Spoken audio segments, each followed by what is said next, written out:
नमस्कार दोस्तों, मैं ओम प्रकाश प्रजापति। आज हम आपको ट्रू मीडिया के कार्यक्रम में एक मुलाकात में एक और ऐसी शख्सियत से मुलाकात करा रहे हैं जो साहित्यकार हैं, कलम के जादूगर के संस्थापक हैं और सीईओ हैं आइडिया बॉक्स प्रमोशंस के। आप हैं श्री तिवारी जी। श्री तिवारी जी, आपका ट्रू मीडिया के कार्यक्रम एक मुलाकात में स्वागत है। जी जी, बहुत बहुत धन्यवाद। श्री जी, हम चलते हैं प्रश्नों की ओर। जी जी बिल्कुल। आप साहित्य के क्षेत्र में बड़ा नाम रोशन कर रहे हैं। आपकी साहित्य के क्षेत्र में शुरुआत कैसे हुई, कैसे आना हुआ, हमारे दर्शकों को बताएं। जी सर, ऐसा हुआ कि मैं जब 12 साल का था जी, तो मैं देखता था कि मेरे डैडी को साहित्य का बड़ा शौक है, तो वो कवि सम्मेलन ये सब सुना करते थे, दूरदर्शन पे आया करते थे। तो उस टाइम जो रचनाकार थे उनमें जैसे कि तिवारी हो गए, प्रवीण तिवारी हो गए, या हरिओम पवार हो गए और कुमार मेचन जी हो गए, इनकी रचनाएं वो बहुत चाव से सुना करते थे। जी। तो बैठा बैठा मैं भी सुनता रहता था। जी। तो उनमें एक कवि थे हरिओम पवार, जिनको मैंने सुना और मेरे अंदर ये ललक लगी कि मुझे भी कुछ ऐसा लिखना चाहिए जो लोगों को प्रभावित करे और लोगों को तो इस तरह से मैंने कुछ तुकबंदियां लिखना शुरू की और वहीं से मुझे शौक लगा लिखने का। तो क्या बात है, क्या बात पहली रचना मैंने 91 में, मुझे याद आ रहा है, लिखी थी जब राजीव गांधी की मौत हुई थी। अच्छा। तो जो क्योंकि वो उनकी जो मृत्यु हुई थी वो एलटीटी ग्रुप की एक सदस्य थी, उसने की थी, तो मैंने उसमें श्री जी, क्या आपने जो पहली रचना आपने बताया 1991 में लिखी जी, और उस हादसे के बाद लिखी, राजीव गांधी जी के साथ में जो हादसा हुआ था जी, क्या उस कविता की चंद लाइनें आपको याद हैं? जी जी, मैं वही सुना रहा था कि शुरुआत ऐसे थी कि हे लिट्टिन तेरे आतंक से भारत माँ हो गई नंगी, राजीव जैसा वस्त्र पहनकर भारत माँ थी चंगी। तो कविता तो थोड़ी बड़ी है पर मुझे 2 लाइन। क्या बात है, क्या ये बहुत बड़ी बात है कि आपको इतने वर्ष पुरानी अपनी रचना याद है। जी जी, वरना ज्यादातर पुस्तकों में रहती है, याद नहीं हो पाती है। बहुत शुभकामनाएं इसके लिए आपको। हम आगे बढ़ते हैं। क्या आपके परिवार में कोई साहित्यकार या साहित्य प्रेमी भी है?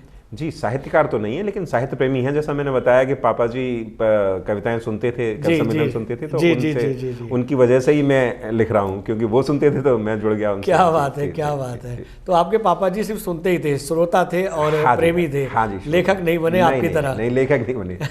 क्या बात है।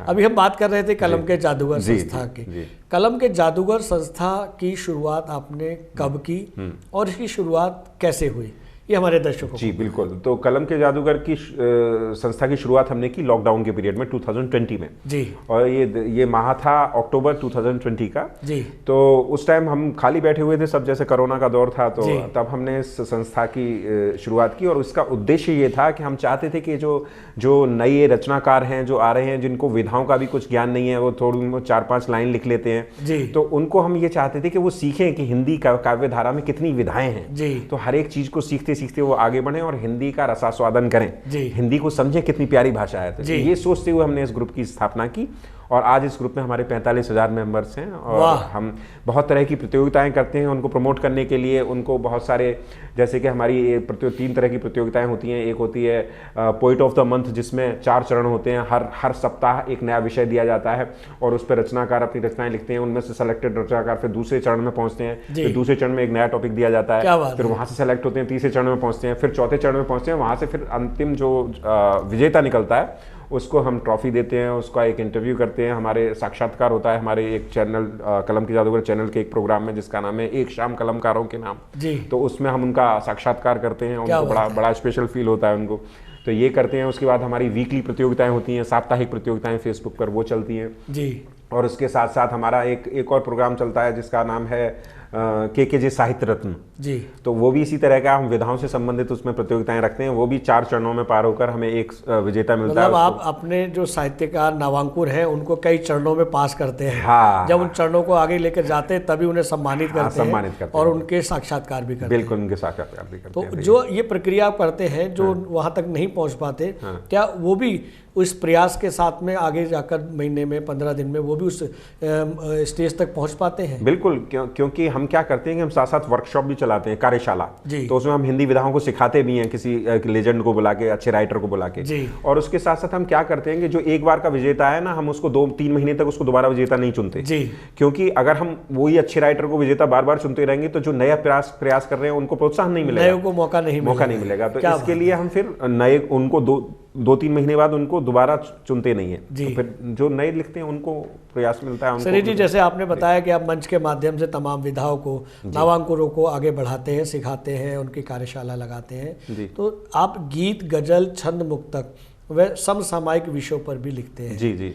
ये कहें कि तमाम विषयों पर, तमाम विधाओं के आप ज्ञानी हैं, तो हम चाहेंगे कि हमारे दर्शकों को, ट्रू मीडिया के दर्शकों को कोई अपनी प्रिय रचना, हालांकि एक लेखक की सभी रचनाएं प्रिय होती हैं, सारे बच्चे अच्छे अपने होते हैं, लेकिन जो आपको याद हो या जो आपको ज़्यादा मन को और सुखाए, स्वांत सुखाए लगती हो, हमारे दर्शकों को कुछ चंद लाइनें सुनाएं। मैं ये मानता हूँ कि कविता का प्रादुर्भाव जो होता है वो करुण रस से होता है, क्योंकि जो अपना ऋषि भभूति, जो कवि भभूति थे, उन्होंने भी कहा कि एक और रस करुण रस, तो करुण रस से ही बाकी सब बनते हैं। तो मैंने एक कविता लिखी, मुझे किसी ने पूछा कि कविता होती क्या है, तो उसकी परिभाषा मैंने कविता में ही दी। वो ऐसे था कि खुशियों से दामन रूठा है, दुख दर्द से दिल भी टूटा है, ऐसा गम हृदय छूता है, बेबस नजरों से छूता है, यदि अश्रु न छलके आंखों में, तन्हाई हो दिन रातों में, एक पंक्ति कंठ से आती है, पीड़ा और व्यथा सुनाती है, ऐसी करुणा में वो रचना सच्ची कविता कहलाती है। ऐसी करुणा में वो रचना सच्ची कविता कहलाती है। तो ये मैंने कविता की परिभाषा ये दी। अभी और जिस तरह का भी आप देख रहे हैं माहौल चल रहा है, उसमें मैंने कुछ चार लाइन और कहने की कोशिश की, वो मैं सुनाता हूँ। जो सूडो सेकुलर हैं,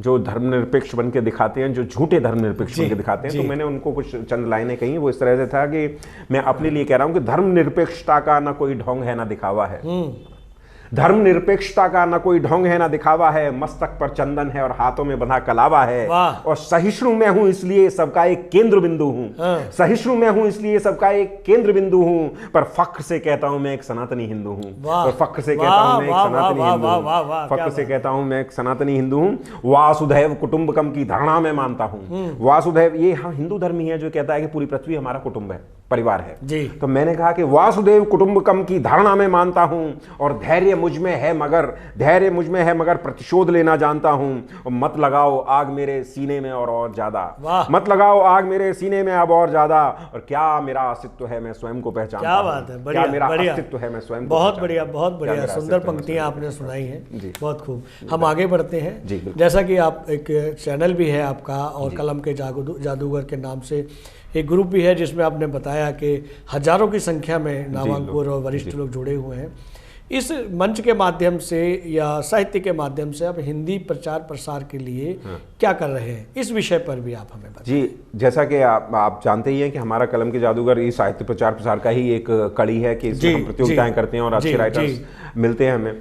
तो इसके साथ साथ हर एक रचनाकार का ये सपना होता है कि वो मंच पे आए, क्योंकि ऑनलाइन का तो अभी जमाना गया। ऑनलाइन हम क्यों कर रहे थे, हमारी मजबूरी थी कोरोना की वजह से, तो वो कर रहे थे। तो अब उनका सपना होता है कि वो मंच पे आए और मंच पे आके पढ़ें। तो इसके लिए हमने ऑफलाइन कार्यक्रम की शुरुआत की, जिसमें हम होली मिलन पिछले साल कर चुके थे, इस बार फिर होली मिलन कर रहे हैं। नवंबर में 2022 में लास्ट ईयर हमने जबलपुर में प्रोग्राम किया, तो स्थापना दिवस के रूप में मनाया। तो उसमें हम रचनाकारों को बुलाते हैं और उनको मंच देते हैं, मंच से वो काव्य पाठ करते हैं।